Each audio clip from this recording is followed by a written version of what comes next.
Ooh. Hello there, friends and neighbors. Thanks for coming back to my channel. This is me again, Stella Hendricks. Today I am camping, as you can see. I am near the Desolation Wilderness. I'm up at Wrights Lake. Oh my gosh, I look like such a hooligan.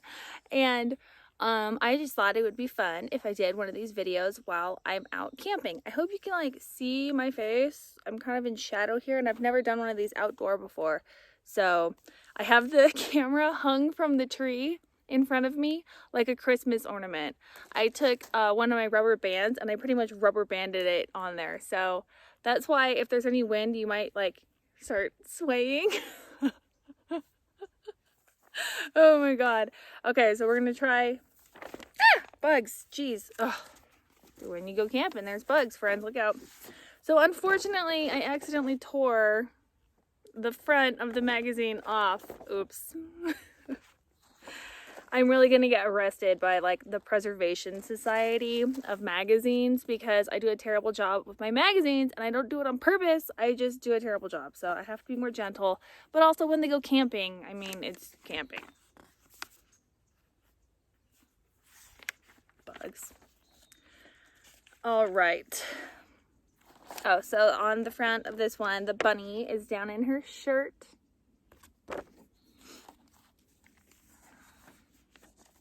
And I thought this was kind of cool. Uh-oh, what shall I do with these? I can't be littering. This is an advertisement for Canadian Club. It talks about how I don't know if they actually did this or not, but they took bottles of Canadian Club and they hid them in cool places around the world. Mount Kilimanjaro, Great Barrier Reef, Death Valley, Robinson Crusoe Island, Loch Ness, Bigfoot's feeding ground. Is that here? I bet if there's Bigfoot sightings, I bet there are some here in the Sierra Nevada mountains up near Lake Tahoe. Seems like a good place for Bigfoot. If you see him walking behind me, you have to let me know. Oh, there's this picture of Arnold Schwarzenegger and some babe model. Who is she? I don't think it even says her name. Ugh, typical. Well, it reminded me of when Kendra on Girls Next Door did that Muscle magazine shoot. That's totally like Kendra vibes, right? They look fabulous. Look at their yellow swimsuits. I love them. Ooh, this is kind of cool. Ugh, freaking A. I just saw a shadow of the grass and I thought it was a big ass spider. It was not. Is anything worth knowing the terror of the deep? And I just think that's hilarious that this is their advertisement. Look, it's a pinup. Ooh, boobies. Perfect for Playboy, right? I love it. I think it's a movie, which I have not seen, but I will definitely watch it. I love horror movies, more like suspensey movies and gothic movies than slasher movies. But there are some slasher movies that I like. Although that one's probably more of a suspense movie. Although with sharks, shark movies frequently just turn into slasher movies. Like Jaws, 100% slasher movie. In my opinion, totally counts. But I think it's great. Okay, so they were talking about music. I just really liked how they wrote one of the paragraphs here. Growing old with rock and roll can be fun. As time passes, the immediate impact of each year's hot new group might not be so intense as before, but a sense of rock and roll as music with a history grows apace. The resultant intermingling of personal, musical, and historical time can produce a pleasurable sense of dislocation that, if it doesn't seem quite equal to the experience of seeing the Stones or Led Zeppelin for the first time, it sure beats the hell out of growing up. I think that's so cool because this is a magazine from the 70s, and by the time I came around, music was already, something with a really deep history. And the 90s had some really cool grunge rock, and nowadays I'm still looking for, something as powerful as Led Zeppelin. But if you've never heard of Greta Van Fleet, they're very Led Zeppelin-esque, and there's another great singer named Dorothy And I don't know who exactly she sounds like, but she sounds like herself, and she's a really great rock and roll singer. I guess just rock, not rock and roll, whatever. What's the difference between rock and roll? I'm sure there's some technical difference, like the difference between R&B and soul. I don't know what it is. Okay. Oh, this one sounded interesting. There's not really a picture of it, but there's some interesting artwork. A nightmarish erotic mural painted on the inside walls of an apartment swimming pool in a California desert town becomes the eerie symbol of a much deeper psychological dislocation in Robert Altman's Three Women. This is apparently a movie. I've never seen it, but it sounds so good from this article that I'm gonna watch it. As writer, producer, director of a mesmerizing and super cool suspense drama developed, he vows, from a disturbing dream he had, Altman returns to the very personal kind of films he has generally avoided since Images. I also have very vivid dreams all the time on lots of different subjects, and I love to write about them, especially in my Starlets and Harlots, my Facebook page, where I write profiles and just like little ditties on fascinating and scandalous women from history and true crime and pop culture and stuff like that. Anyway. An artist named Bodie Wind provides the bizarre pool paintings of devilish creatures locked in lewd sexual sport, though for narrative purposes, Wind's dark visions are meant to reflect the libido of Janice Rule, the landlord's pregnant artist wife, a woman who rarely speaks. Altman's attention is riveted, as the audience's will be, upon roommates Shelley Duvall and Sissy Spacek. The two younger women meet at a local clinic where they provide hydrotherapy for elderly handicapped patients. While Spacek works cunning variations on the sort of half-demented waif she portrayed in Carrie, Duvall runs away with the picture as a lonely, touching, talkative nobody who has obviously invented a girl-about-town personality for herself by shopping through mail-order catalogs and collecting easy time-saver recipes. "I'm famous for my dinner parties," she boasts, as she prepares pigs in blankets and chocolate pudding tarts to serve 6, 4 of whom fail to show up. Isn't that the saddest thing, when you put your heart and soul into a party and then people don't show up to your party? That makes me so mad. Fortunately, I don't have that problem too much these days, but when I first started throwing parties, I did, and my feelings were hurt. So if I invite you to my party and you say you're going to come, you better show up, or else I'm going to say mean things about you on the internet, apparently. Hilarious for openers, superb throughout, Shelley reveals a streak of courage and nutty indomitability as Three Women begins to change shape, gradually evolving from a kinky comedy of manners, California contemporary style, into something quite special. Determinedly ambiguous as usual, Altman spells out a tantalizing, picturesque riddle about the roles women play and are compelled to play. The men in the movie are largely studs and sex objects who don't seem to matter much in the real scheme of things. We learn a little about the background of the two girls, except that they're both from Texas and have probably changed their names. Millie, Shelley, invites the loutish landlord up to bed. Pinky, Sissy, tries a suicidal leap into the pool, goes into a coma, and returns home, an apparent victim of amnesia, behaving more like Millie than Millie ever could, even to the point of writing entries in Millie's diary.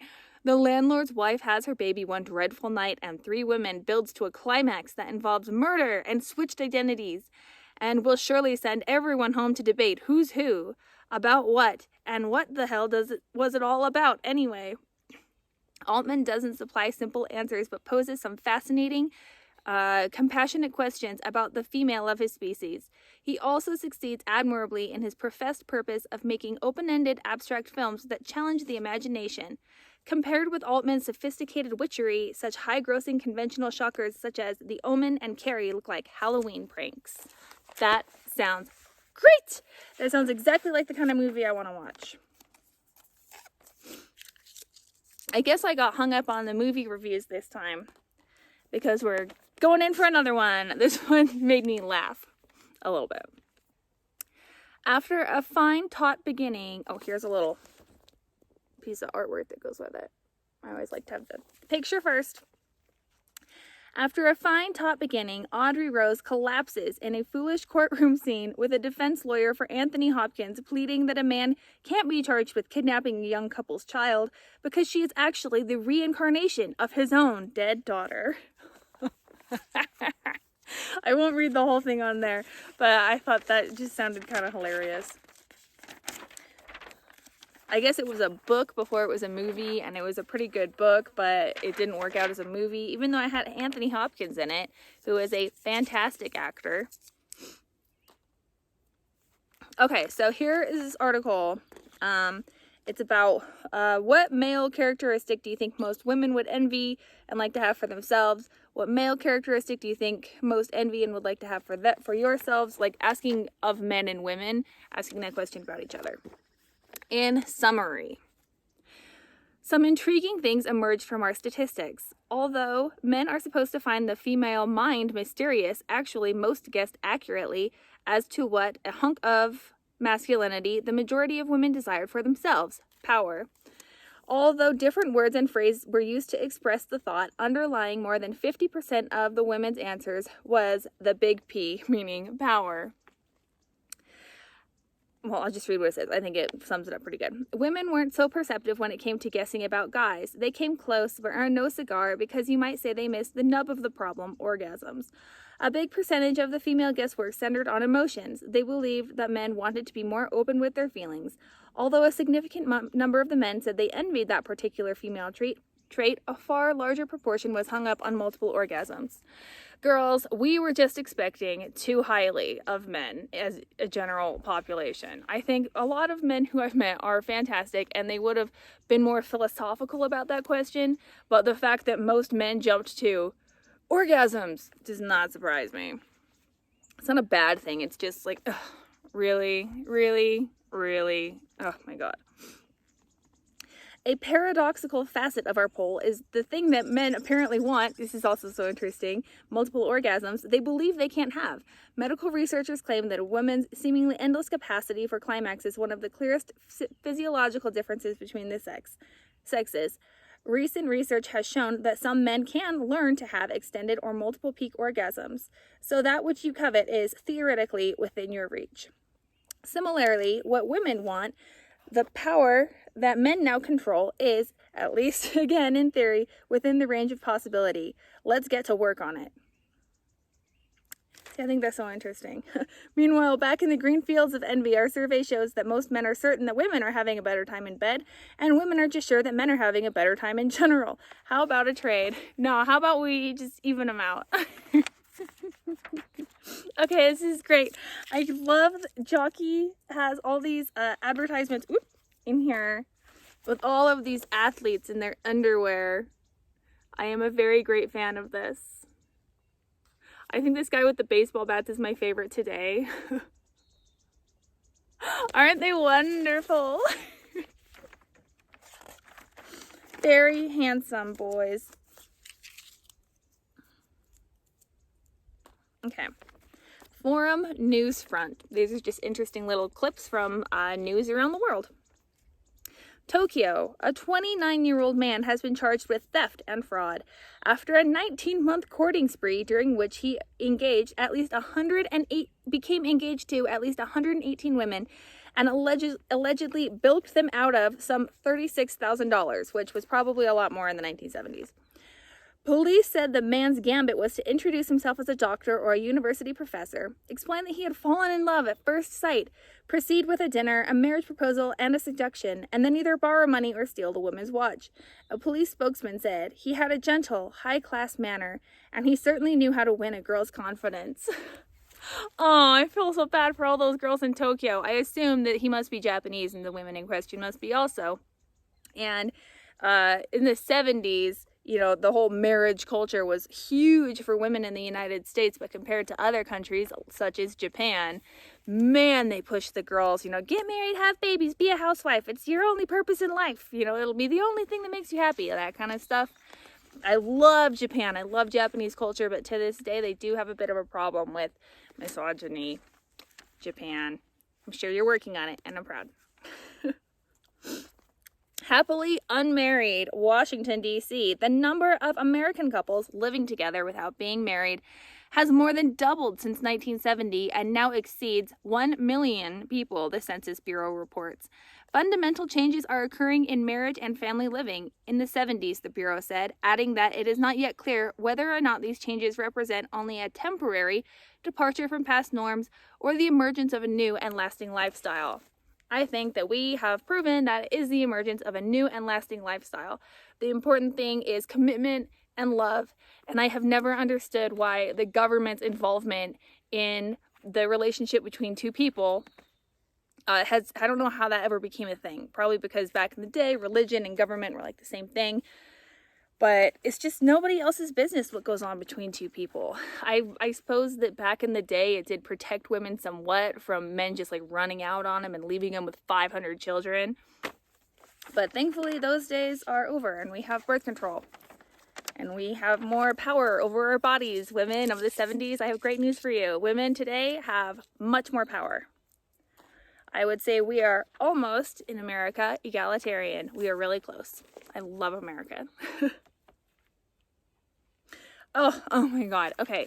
This piece, I swear to God, I cannot tell if this is a satire or what. It appears to be just a letter to the Playboy forum, but I feel like it must be satire. Hear me out. Karen Bass, in her February Playboy forum letter, states that rape is one crime where the burden of seeing that justice is done rests more on the victim than on the police and the courts. That is so effing true, by the way. 2 years ago, I would have agreed wholeheartedly. That opinion has been dramatically reversed, says the writer of this letter. Oh, he does say his name at the end. Okay. In November 1975, I picked up a woman in an all-night restaurant. After we spent several hours together, she agreed to go to my apartment where we engaged in sex by mutual consent. After that, I drove her back to the place where her car was parked, and the next day I was arrested at work and charged with first-degree sexual assault for the legal term for rape in Colorado. Yes, that is what that is.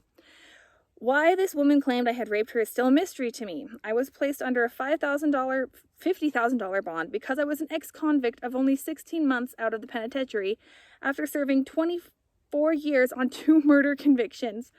Many details of the woman's testimony against me were anomalous, irrational, or contradictory. However, under the law of the state, my attorney was not permitted to cross-examine her on her past regarding her credibility and sexual history.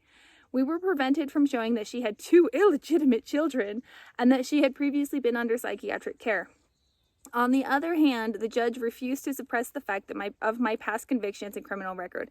Because I felt that no one would believe a man twice convicted of murder, I chose not to take the stand. That was a mistake. The deck was stacked against me. The jury found me guilty and I was sentenced to prison and my life parole was revoked.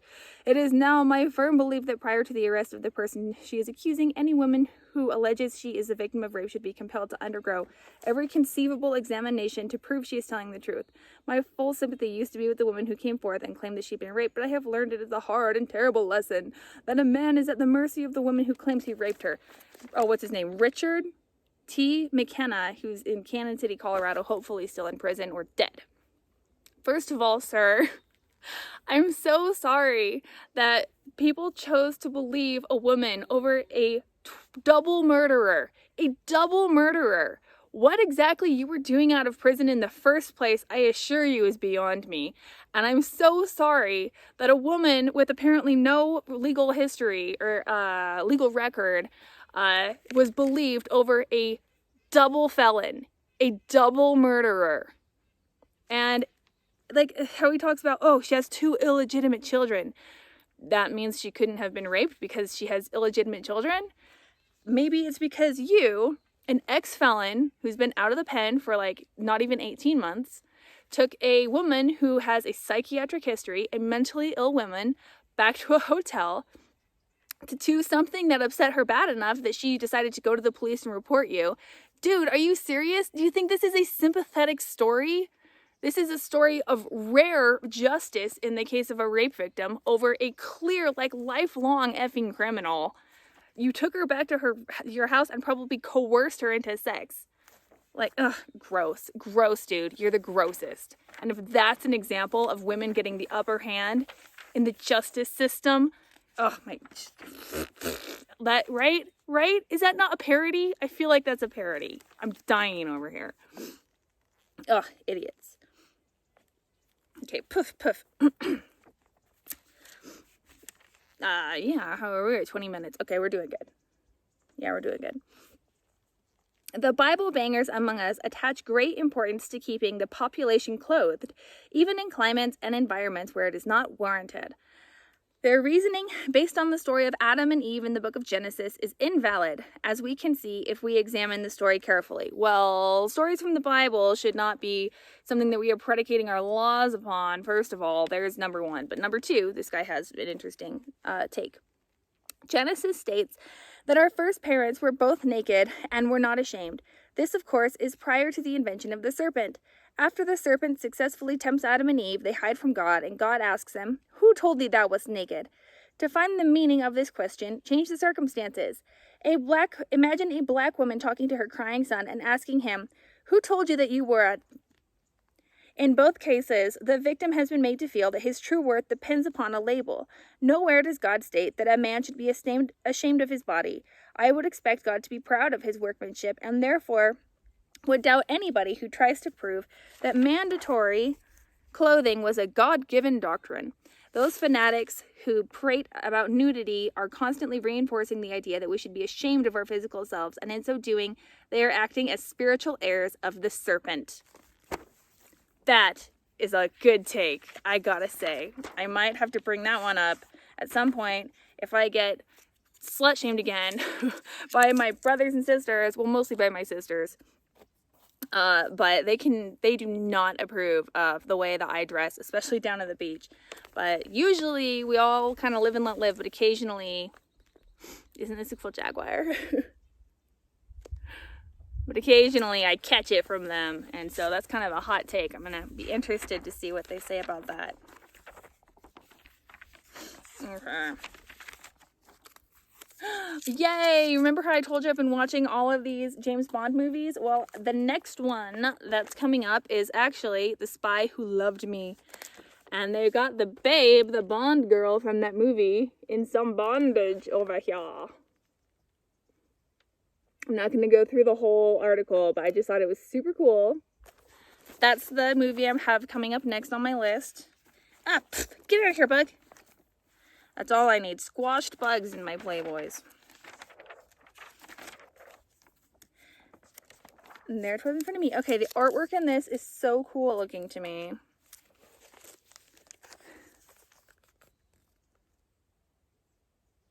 Isn't that cool? It's very male fantasy, both the girls and the power fantasy of the guys. I love how I love how some guys will say, "Oh no, like in video games they have these really buff guys. That's the female fantasy." It's not. That's just the guy fantasy for himself, and this is the fantasy for the girl. Female fantasies are quite different. Look at that one. Doesn't it feel like it has a Flash Gordon feel to me?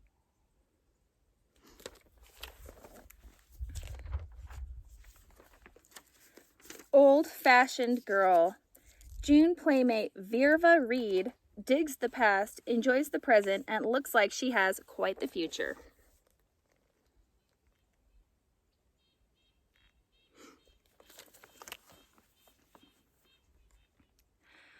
I have an incredible imagination, says Virva, but I'm not the type of woman who has to pretend she's making love to Paul Newman. I'm not into a lot of weird, kinky sexual trips either. I'm satisfied with my real sex life. I do fantasize. Sometimes I put myself in the heroine's role in a novel I'm reading and ask myself, what would I do in her situation? Then I stop reading altogether and begin to drift into the scene. I do that too. I love that. She almost looks like a redhead. Yeah, in this light, she's totally a redhead. Oh, I love redheads. I love their pink nipples. Oh, nothing prettier than pink nipples, I gotta say. Maybe that's very self-indulgent of me to say because I also have pink nipples, but it looks so cute. Did I forget to... No, I don't think I was going to read anything on that page. I like that one. That's really pretty.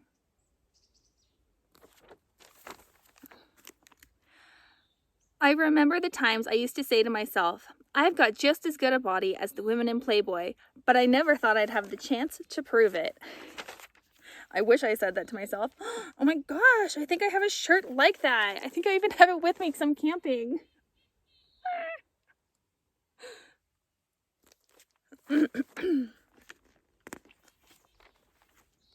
Virva seems determined to fit a trip to Britain into her travel plans. She would love to continue her art studies in London someday, and her idea of the perfect place to relax is a little thatched-roofed cottage in the English countryside with a stream going by outside. Ah.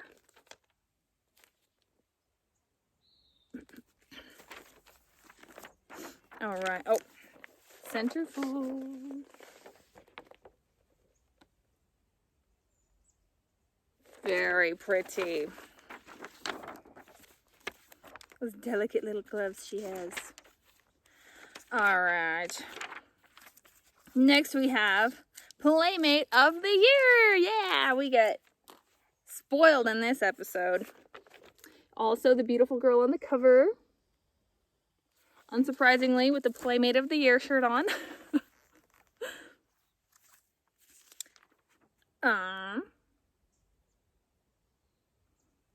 It turned out that there were two big winners in our November issue, Jimmy Carter and Patty McGuire. Photography by Pompeo Posar.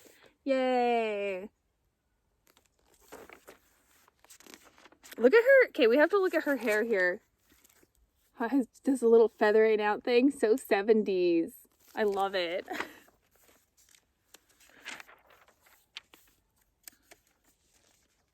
Let's see. Oh, here's the picture. There've been a few other changes in my life. I decided to move to California. The cold wave that hit St. Louis last winter was too much for this frail bod. I want to be where the sun is. I found a neat guest house on an estate complete with a pool. The price is right and I can't resist. Doesn't that sound amazing? Look at the panties. Whoa! She's so gorgeous.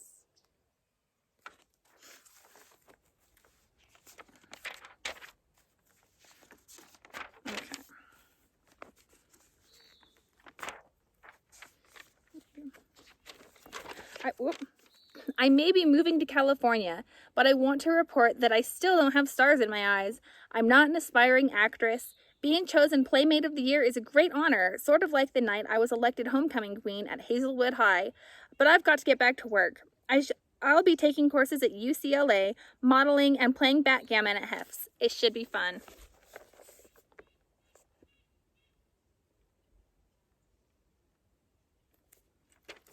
I keep thinking I hear footprints or footsteps over there, but it's a frog over there creaking. Okay, this is just a little spread talking about the English picnic, and then it gives you some different cocktail recipes. But I fell in love with this picture. It feels like The Great Gatsby, which I am obsessed with.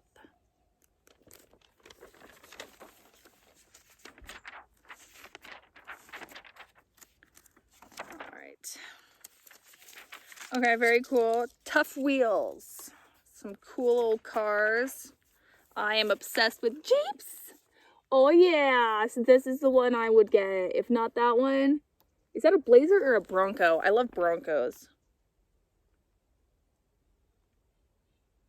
Chevy Blazer. Blazers are good too though. So these two, the best cars of the 70s, I would say. Well, I don't know. I also like Camaros and stuff, but I like bigger off-road cars the most, and probably Jeeps. Probably take the cake, honestly. Probably the best car ever invented. My uncle had one of those, what are they called, from World War II. It's like a Willys Jeep. My uncle has a Willys Jeep, and we used to go off-roading in it, and it was so much fun. And for those of you who wish to achieve nirvana more rapidly,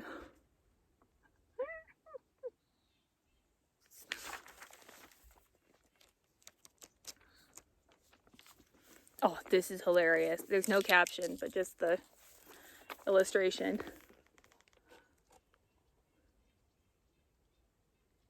It's a mermaid reading a book called Fellatio. What a scandal! For the last time, Charlie, keep your angels. I ain't trading. Hef, is that you? It's Hef.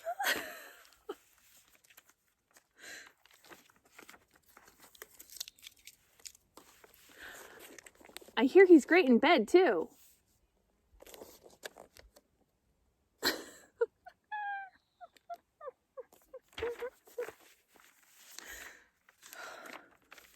Whoop. You are now united in holy wedlock, and thank you, no, I will not be able to join you tonight. This cartoon couple here totally reminds me, for some reason, of Sharon Tate and Roman Polanski. We do not love Roman Polanski, but we do love Sharon Tate. I'm pretty sure, well, I don't think they got married at the Playboy Mansion, but I think they had like their reception there or something, which is just the raddest thing I can imagine. And have you seen Sharon Tate's wedding dress? Also the raddest thing I can imagine. So, the last thing we have in this magazine today is our favorite granny. I suppose we shall just have to put up with her. After all, she is the chaperone.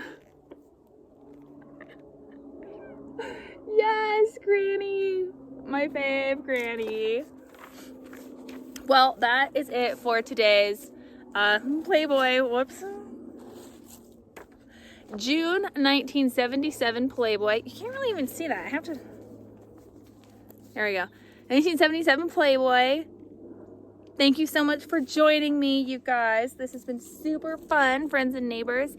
And if this worked out pretty okay, then I'll take the Playboys with me on my vacations, and that should make the videos a little more interesting instead of just always me sitting on the bed in my bedroom, right? Well, let me know what you think, and I love your feedback, and I will talk to you guys later.